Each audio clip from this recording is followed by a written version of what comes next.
नमस्कार दोस्तों, एक नए सेशन में मिल गए हैं हम लोग। और ये जो है वो प्रैक्टिस सेशन है। यहाँ पे हम लोग प्रैक्टिस करेंगे जो पहले चीज़ों को पढ़ रखे हैं उनको। ये हमारे बीपीएससी आने वाले एग्ज़ाम्स की तैयारी के लिए है। आपसे बताना चाहें कि हम बीपीएससी की टॉपिक को यहाँ पे कवर कर रहे हैं एमसीक्यू के फॉर्म्स में। और टारगेट यही है कि हर वो क्वेश्चन, हर वो सेक्शन जहाँ से क्वेश्चन बन सकता है वो हमारा पार्ट होगा। आज हम लोग एल्गो डिजाइनिंग के कुछ क्वेश्चंस देख रहे हैं यहाँ पर, क्योंकि एल्गो डिजाइनिंग से एल्गोरिदम से क्वेश्चन बनता ही बनता है। कहता है which of the following is the primary goal of algorithm design. Algorithm design का प्राइमरी गोल क्या होता है? तो प्राइमरी गोल ये होता है कि कंप्यूटर का रिसोर्स कम खर्चा हो। साथ ही साथ ये कोशिश की जाती है कि कंप्यूटर जो है वो हमको एक एग्जैक्ट और करेक्ट आंसर दे पाए। ठीक है, और जब वो आउटपुट दे तो उसका टाइम भी क्या लगे, कम लगे। तो पूछा गया है which of the following is the primary goal of algorithm. तो इसका आंसर क्या हो जाएगा? B, minimize execution time and resource storage. Next कहता है the time complexity of an algorithm. तो टाइम कॉम्प्लेक्सिटी क्या होता है? तो जब आप इनपुट देते हैं, वो इनपुट कितने देर में प्रोसेस होकर बाहर आएगा, उसी चीज़ को डिनोट करने के लिए हम किसका इस्तेमाल करते हैं? टाइम कॉम्प्लेक्सिटी का। तो कहता है the total execution time as a function of input size. तो 2 का आंसर क्या हो जाएगा? बी। नेक्स्ट कहता है which of the following best describes a greedy algorithm. इसमें से जो है बेहतर ग्रीडी एल्गोरिदम कौन सा डिस्क्राइब करता है? तो ग्रीडी एल्गोरिदम का खासियत यह है कि स्टेप बाय स्टेप जो है ये सोल्यूशन देता है। स्टेप बाय स्टेप क्या करता है? सोल्यूशन देता है। ठीक है, तो स्टेप बाय स्टेप सोल्यूशन देगा और ऑप्टिमल ऑप्शन को हर स्टेप पे ये देगा। ऑप्टिमल ऑप्शन को हर एक स्टेप पे पहचान कर ये आपको बताएगा। तो इसका आंसर क्या हो जाएगा? 3 का B, builds the solution step by step using the locally optimal option at each step. Next कहता है which technique solves problem by breaking them down into smaller sub problems that are solved recursively. कौन सा ऐसा technique है जो problem को टुकड़ों में तोड़ता है और फिर रिकर्सिव प्रोसेस से सॉल्व करता है? तो टुकड़ों में सॉल्व करने वाला एक है यहाँ पे हमारे पास क्या है? Divide and conquer. नेक्स्ट कहता है N algorithm with O1 time complexity. ऐसा एल्गोरिदम बताइए जिसका टाइम कॉम्प्लेक्सिटी क्या हो? O1 है। तो ये जो कंडीशन है वो किसका है? कांस्टेंट टाइम का। नेक्स्ट कहता है which is not a characteristics of a good algorithm. इसमें से कौन सा जो है वो गुड एल्गोरिदम का कैरेक्टरिस्टिक्स नहीं है? तो गुड एल्गोरिदम जो होता है वो फाइनाइट होता है, कुछ देर में यानी कुछ स्टेप में खत्म होगा। एम्बिगिटी, एम्बिगस का मतलब कि कुछ जानकारी ही ना हो, ऐसा नहीं होता। तो ये कैरेक्टरिस्टिक नहीं है। इनपुट एक्सेप्टेंस, बिल्कुल एल्गोरिदम जो अच्छा होता है वो इनपुट लेता है और तभी उस पर क्या प्रोड्यूस करता है? आउटपुट। तो जो एम्बिगस वाला पॉइंट है 6 का ए, ये क्या हो जाएगा? ये कैरेक्टरिस्टिक एल्गोरिदम का नहीं होता है। नेक्स्ट कहता है what does dynamic programming follow. Dynamic programming जो है वो क्या फॉलो करता है? तो डायनामिक प्रोग्रामिंग में 2 चीज़ें होती हैं, या तो टॉप डाउन अप्रोच फॉलो करेगा या तो बॉटम अप अप्रोच फॉलो करेगा। ठीक है, तो जब वो बॉटम अप अप्रोच फॉलो करता है तो उसमें टैब्यूलेशन होता है। टैब्यूलेशन का मतलब क्या होता है? जोड़ घटाव गुना भाग होता है। तो अगर इस हिसाब से आंसर देखा जाए तो 7 का आंसर क्या हो जाएगा? ए हो जाएगा, टॉप डाउन विद मेमोराइजेशन और बॉटम अप टेबुलाइजेशन। नेक्स्ट कहता है in the big O notation O N square means. O N square का मतलब क्या होता है? अब ओ एन स्क्वायर का मतलब होता है कि जो एग्जीक्यूशन टाइम है वो आपका एक्सपोनेंशियल प्रोपोर्शनली बढ़ जाता है, माफी चाहते हैं, प्रोपोर्शनली बढ़ जाता है। किस चीज़ के प्रोपोर्शनली बढ़ता है? तो स्क्वायर ऑफ इनपुट साइज। जो इनपुट दिए हैं उसके साइज के अकॉर्डिंग प्रोपोर्शनली क्या हो जाएगा? बढ़ जाएगा। तो 8 का आंसर क्या हो जाएगा? बी। नेक्स्ट कहता है which sorting algorithm has the best case complexity. तो बेस्ट केस कॉम्प्लेक्सिटी जो होता है वो इंसर्शन शॉर्ट का होता है। किसका होता है? इंसर्शन शॉर्ट का। इन सब के बारे में हम लोग पढ़े हैं अपने रेगुलर क्लासेस में, आप लेक्चर वीडियो से देखकर सीख सकते हैं इसके बारे में। नेक्स्ट कहता है the master theorem is used to determine, जो मास्टर थ्योरम होता है उसका इस्तेमाल किस लिए करते हैं, तो मास्टर थ्योरम का इस्तेमाल करते हैं हम लोग टाइम कॉम्प्लेक्सिटी के लिए। मास्टर थ्योरम का इस्तेमाल करते हैं हम लोग टाइम कॉम्प्लेक्सिटी के लिए। टाइम कॉम्प्लेक्सिटी कहाँ फाइंड करेंगे, तो डिवाइड एंड कॉन्कर एल्गोरिदम्स में। तो 10 का आंसर क्या हो जाएगा, सी। आगे चलते हैं, कहता है which method tries all possible solutions until the correct one is found, कौन सा ऐसा मेथड है जो हर उस पॉसिबल सोल्यूशन को ढूंढता है जब तक कि एक करेक्ट सोल्यूशन ना निकल जाए। तो ब्रूट फोर्स जो है वो एक ऐसा सोल्यूशन निकालने का तरीका है जो हर एक पॉसिबल स्टेप को फॉलो करता है जब तक कि आउटपुट ना निकल जाए। कहता है which type of algorithm is used in Dijkstra shortest path problem. Dijkstra shortest path problem में हम लोग किसका यूज करते हैं, ग्रीडी एल्गोरिदम का यूज करते हैं। किसका इस्तेमाल करते हैं, ग्रीडी एल्गोरिदम का यूज करते हैं। तो आपको याद रखना है कि डिक्सास्ट में किसका इस्तेमाल होता है, ग्रीडी एल्गोरिदम का यूज होता है। नेक्स्ट कहता है the worst case time complexity of quick sort. Quick sort में जो वर्स्ट केस टाइम कॉम्प्लेक्सिटी क्या होगा, वो ओमेगा एन स्क्वायर होता है। तो 13 का आंसर क्या हो जाएगा, ओमेगा एन स्क्वायर। नेक्स्ट कहता है which searching algo has a time complexity of O log n in the best case. कौन सा एल्गोरिदम है जिसका time complexity O log n होता है बेस्ट केस में। तो अगर पूछा जाए तो इसमें याद रखिएगा इंटरपोलेशन सर्च जो होता है, इंटरपोलेशन सर्च जो होता है उसका टाइम कॉम्प्लेक्सिटी क्या होता है, ओ लॉग एन। नेक्स्ट कहता है which technique does the knapsack problem. Knapsack problem को कौन सॉल्व करता है, तो नैपसैक प्रॉब्लम को सॉल्व करने के लिए डायनामिक प्रोग्रामिंग का यूज होता है। किसका यूज होता है, डायनामिक प्रोग्रामिंग का यूज होता है। तो 15 का आंसर क्या हो जाएगा, बी, डायनामिक प्रोग्रामिंग। कहता है in algorithm analysis the input size is usually donated by. Algorithm analysis में जो इनपुट साइज होता है उसको हम लोग कैसे डिनोट करते हैं, तो एन से डिनोट करते हैं। तो 16 का आंसर क्या हो जाएगा, सी, एन। 17 में आते हैं, कहता है which of the following is an example of N complete problem. N complete problem का कौन सा एग्जाम्पल है, तो जो सेल्समैन वाला प्रॉब्लम होता है वो एन कंप्लीट का एग्जाम्पल है। तो ट्रैवलिंग सेल्समैन जो है वो इसका बेस्ट एग्जाम्पल होगा। नेक्स्ट कहता है what is the difference between BFS, breath first search, और डीएफएस, डेप्थ फर्स्ट सर्च। आपको ध्यान रखना है इन दोनों का इस्तेमाल हम लोग करते हैं एआई में, खासकर जब एल्गो बनाना होता है। तो बीएफएस जो होता है ये क्यू का इस्तेमाल करता है। अगर हम लोग डीएफएस की बात करें तो डीएफएस जो होता है वो स्टैक का बात करता है। ठीक है, स्टैक और क्यू के बारे में हम लोग कल वाली क्लास में भी पढ़े थे, तो आप वहां से भी सीख सकते हैं। तो 18 का आंसर जो हो जाएगा वो क्या हो जाएगा, बी।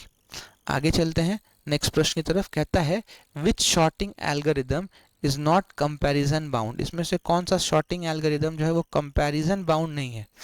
तो यहाँ पे याद रखिएगा काउंटिंग शॉर्ट, ये गिनने के काम में आता है, तो ये कंपैरिजन बाउंड नहीं है। नेक्स्ट कहता है in amortized analysis the average time per operation is considered. amortized analysis में जो एवरेज टाइम होता है उसको कैसे कंसिडर करते हैं, तो जो एवरेज टाइम होता है वो हर एक पर्टिकुलर ऑपरेशंस पे, मान लीजिए यहाँ पे ऑपरेशन 1 परफॉर्म हो रहा है तो इस पे कितना टाइम लगा, फिर इस पे कितना टाइम लगा, इस पे कितना टाइम लगा, यानी हर एक सीक्वेंस के ऑपरेशन टाइम पर कैलकुलेट होता है। तो 20 का आंसर क्या हो जाएगा, 20 का हो जाएगा बी। नेक्स्ट कहता है what approach does merge short follow. Merge short जो है वो क्या फॉलो करता है, कौन सा टेक्निक फॉलो करता है, तो याद रखेंगे मर्ज शॉर्ट जो है वो divide and conquer technique follow करता है। तो 21 का आंसर क्या हो जाएगा, बी। नेक्स्ट कहता है which algorithm is commonly used for finding the minimum spanning tree. Minimum spanning tree को ढूंढने के लिए हम लोग किसका इस्तेमाल करते हैं, तो क्रुशकाल्स एल्गो का यूज करते हैं। तो आपको याद रखना है क्रुशकाल्स एल्गो। 23 कहता है the time complexity of binary search is. Binary search का टाइम कॉम्प्लेक्सिटी क्या होता है, तो होता है ओ लॉग एन। याद रखेंगे बाइनरी सर्च का टाइम कॉम्प्लेक्सिटी क्या हो गया, ओ लॉग n। नेक्स्ट है 24 में, the best data structure for implementing BFS, breath first search को इम्प्लीमेंट करने के लिए सबसे बेस्ट डेटा स्ट्रक्चर कौन सा होता है? तो सबसे बेस्ट डेटा स्ट्रक्चर जो होता है वो होता है Q। क्या होता है? Q। आगे चलते हैं, नेक्स्ट कहता है which of the following is true about asymptotic notation. Asymptotic notation के लिए कौन सी बात सही है? तो इतना याद रखेंगे, असिम्प्टोमिक नोटेशन जो होता है ना, ये लोअर ऑर्डर टर्म्स को इग्नोर करता है। तो कोई भी लोअर ऑर्डर टर्म है या कांस्टेंट है उसको ये इग्नोर कर देगा। तो 25 का आंसर क्या हो जाएगा? बी। 26 नेक्स्ट करते हैं क्वेश्चन नंबर 26 में, कहता है इन बैक ट्रैकिंग मतलब पीछे की तरफ चेक करना, if a partial solution is found invalid the algorithm. अगर बैक ट्रैकिंग में ये देखा जाए कि एल्गोरिदम का कुछ हिस्सा जो है वो गलत आउटपुट देता है, तो उस केस में, या इनवैलिड है, तो उस केस में एल्गोरिदम क्या हो जाएगा? तो जैसे ही पता चलता है कि गलत है या फिर इनवैलिड है, तो उस केस में उसको इग्नोर करके एक नए पाथ की तरफ बढ़ जाता है। तो 26 का क्या हो जाएगा? बी। नेक्स्ट कहता है विच इज द फास्टर और लार्जर डेटा सेट, मर्ज शॉर्ट और इंसर्शन शॉर्ट। कौन सा इसमें से जो है फास्टर है, फास्ट काम करता है लार्ज डेटा सेट पे? तो लार्ज डेटा सेट पे फास्ट काम करने वाला जो होता है वो होता है मर्ज सॉर्ट। 28 में आते हैं, which algorithm design strategy is used in Fibonacci series using recursion. तो फिबोनाची सीरीज में किस एल्गोरिदम डिजाइन का यूज होता है? तो यहाँ पर हम लोग डिवाइड एंड कॉन्कर का यूज करते हैं। यहाँ पर हम लोग डिवाइड एंड कॉन्कर का यूज करते हैं। तो इसका आंसर क्या हो जाएगा? Divide and conquer. आगे चलते हैं, कहता है the complexity of heap shot in all cases is. Heap shot का जो कॉम्प्लेक्सिटी होता है वो हर केस में कैसा होता है? तो हर केस में याद रखिएगा ON log n होता है, ON log n होता है। तो 29 का क्या हो जाएगा? ए। कहता है which algorithm solves the all pairs shortest path problem. All pair shortest path problem जो है ये बेलमैन फोर्ड एल्गोरिदम से सॉल्व होता है। किससे होता है? बेलमैन फोर्ड एल्गो से। तो याद रखेंगे इसका आंसर क्या होगा? Bellman Ford algo. घबराना नहीं है, टफ लग रहा होगा, लेवल लग रहा होगा, लेकिन परीक्षा का लेवल थोड़ा सा बढ़ गया है और बढ़ेगा। तो आप क्या कर सकते हैं, कंप्लीट कोर्सेज भी हमारे यहाँ फ्री में अवेलेबल है, उसको देखिए, पढ़िए, सीखिए, क्योंकि घबराने से कुछ नहीं होता, पढ़ने से चीजें आगे बढ़ती हैं। कहता है which of the following is an in place sorting algorithm. बताना कि इन प्लेस कौन सा शॉर्टिंग एल्गोरिदम यूज करते हैं? तो क्विक शॉर्ट का यूज होता है। नेक्स्ट कहता है in greedy algorithm decisions are made. Greedy algorithm में डिसीजंस कैसे लिया जाता है? तो जो करंट बेस्ट चॉइस है उसी के आधार पर डिसीजन लिया जाता है। तो 32 का क्या हो जाएगा? बी। नेक्स्ट कहता है which technique is used in 8 queens problem. 8 queens problem में किसका इस्तेमाल करते हैं? तो 8 क्वींस प्रॉब्लम में बैक ट्रैकिंग का यूज होता है। किसका यूज होता है? Back tracking. 33 का क्या हो जाएगा? बी। नेक्स्ट कहते हैं 34, an algorithm is said to be stable if. एक एल्गोरिदम को स्टेबल कह सकते हैं कब? तो वो प्रिजर्व करता हो किस चीज को? The order of equal elements. Equal elements के ऑर्डर को अगर वो प्रिजर्व करेगा तो हम लोग उसको क्या बोलेंगे? कि वो एक स्टेबल एल्गो है। नेक्स्ट कहता है विच कॉम्प्लेक्सिटी फंक्शन ग्रोज फास्टर। कौन सा कॉम्प्लेक्सिटी फंक्शन जो है वो बहुत फास्ट ग्रो करता है? तो O2 to the power n, ये कॉम्प्लेक्सिटी फैक्टर जो है वो बहुत फास्ट ग्रो करता है। आगे चलते हैं, कहता है इन divide and conquer the problem is. Divide and conquer में जो कौन सा होता है, प्रॉब्लम क्या होता है? तो हम लोग इस ऑप्शन से देखें तो उसमें क्या होता है, डिवाइड एंड कॉन्कर में हम लोग डिवाइड करते हैं और हर एक स्टेप को इंडिविजुअली सॉल्व करते हैं। तो यही हो जाएगा डिवाइडेड इनटू स्मॉलर इंडिपेंडेंट सब प्रॉब्लम्स। 36 का ए। नेक्स्ट कहता है which is not an example of divide and conquer. इसमें से कौन सा है डिवाइड एंड कॉन्कर का एग्जाम्पल नहीं है? तो ये जो डिक्सास्टर एल्गोरिदम है ये डिवाइड एंड कॉन्कर का एग्जाम्पल नहीं है। नेक्स्ट कहता है which is the average case complexity of quick sort. इसमें से कौन सा एवरेज केस कॉम्प्लेक्सिटी है? तो याद रखेंगे एवरेज केस कॉम्प्लेक्सिटी जो है वो है O n log n. Next problem की तरफ चलते हैं। कहता है which type of problem is a tower of Hanoi. Tower of Hanoi जो है वो किस प्रकार का प्रॉब्लम है, तो ये डिवाइड एंड कॉन्कर प्रॉब्लम है। टावर ऑफ हैनोई जो है वो डिवाइड एंड कॉन्कर प्रॉब्लम है। कहता है which algorithm is best for searching in unsorted arrays. Unsorted arrays में सर्च करने के लिए हम लोग किस एल्गो का यूज़ करते हैं, तो हमेशा ध्यान रखेंगे हम लोग हमेशा लीनियर सर्च करते हैं। अनसॉर्टेड यानी सॉर्टेड ही नहीं है तो हम लोग आगे की तरफ सर्च करते जाएंगे, तो यहाँ पे लीनियर सर्च का इस्तेमाल करते हैं।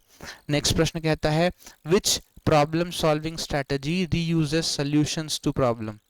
ऐसा कौन सा प्रॉब्लम सॉल्विंग स्ट्रेटजी है जो रीयूज करता है सॉल्यूशंस को सब प्रॉब्लम्स के लिए, तो 41 का जो आंसर हो जाएगा वो क्या होगा, बी, डायनामिक प्रोग्रामिंग ये काम करता है। नेक्स्ट कहता है which is the best case time complexity for bubble sort. Bubble sort के लिए बेस्ट केस टाइम कॉम्प्लेक्सिटी क्या होता है, तो वो होता है ओ एन, बिग ओ इसको बोलते हैं, इसको बिग ओ बोलते हैं, तो बिग ओ एन, तो 42 का सी हो जाएगा। आगे चलते हैं। नेक्स्ट कहता है which algorithm is an example of branch and bound. Branch and bound का जो है वो कौन सा एग्जाम्पल है, तो ब्रांच एंड बाउंड का एग्जाम्पल अभी थोड़ी देर पहले हम लोग डिस्कस किए थे, वो क्या था, travelling salesman exact problem.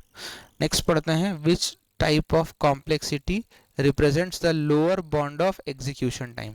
Lower bond of execution time जो है वो बिग ओमेगा करता है, कहीं भी बिग ओमेगा है तो समझिएगा कि इसका लोअर बॉन्ड एग्जीक्यूशन टाइम होगा, तो याद रखना है 44 का क्या हो जाएगा, सी।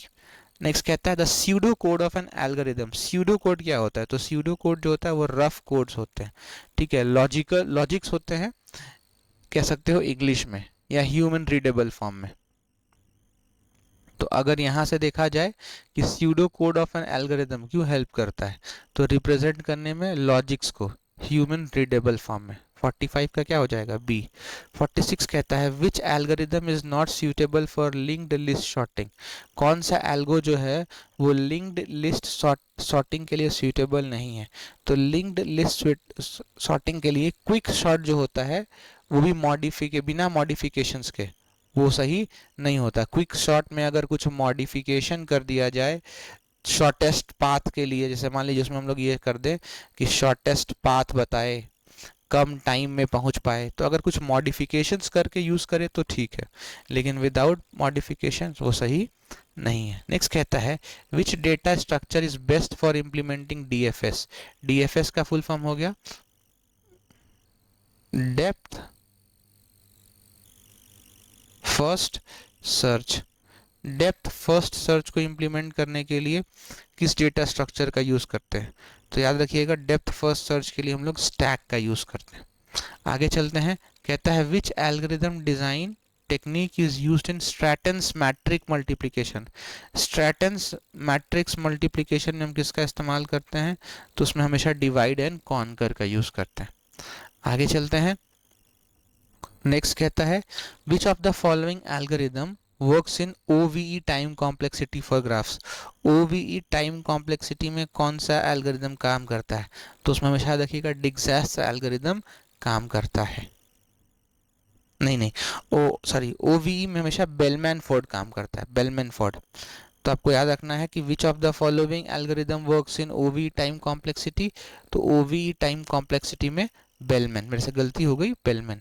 लास्ट प्रश्न आज के क्लास का है। कहता है the space complexity of an algorithm. Space complexity क्या होता है, तो स्पेस कॉम्प्लेक्सिटी का मतलब होता है जो मेमोरी रिक्वायरमेंट है एग्जीक्यूशन का वो कितना है, यानी एक प्रोग्राम को, एक टास्क को एग्जीक्यूट करने में कितना मेमोरी लगेगा वो बताता है space complexity. The total amount of memory required for execution वो कहलाता है स्पेस कॉम्प्लेक्सिटी। आई होप आपको समझ में आया होगा। कोई दिक्कत है, कोई परेशानी है तो यहाँ दिए गए नंबर पे आप फ़ोन करके भी बातें कर सकते हैं। साथ ही साथ इस पे हमारा व्हाट्सएप और टेलीग्राम ग्रुप है, वहाँ से जुड़कर इसका PDF प्राप्त कर सकते हैं। आप सबसे रिक्वेस्ट है कि इस चैनल को लाइक शेयर सब्सक्राइब ज़रूर करिए, क्योंकि यही एक चीज़ है जो हमें मोटिवेशन दिलाती है और बेहतर करने की। फिर भी कोई असुविधा हो, आपको लगता है कि कोई कोर्स में दिक्कत आ रही है, आप हमें ज़रूर फ़ोन करें, मैसेज करें। हम लोग फ्री कोर्सेज चला रहे हैं, इसके लिए भी उसका फ्री वीडियोस हमारे प्लेलिस्ट में भी देख सकते हैं। फिर मिलेंगे, तब तक अपना ध्यान रखिए। जय हिंद, जय भारत, वंदे मातरम।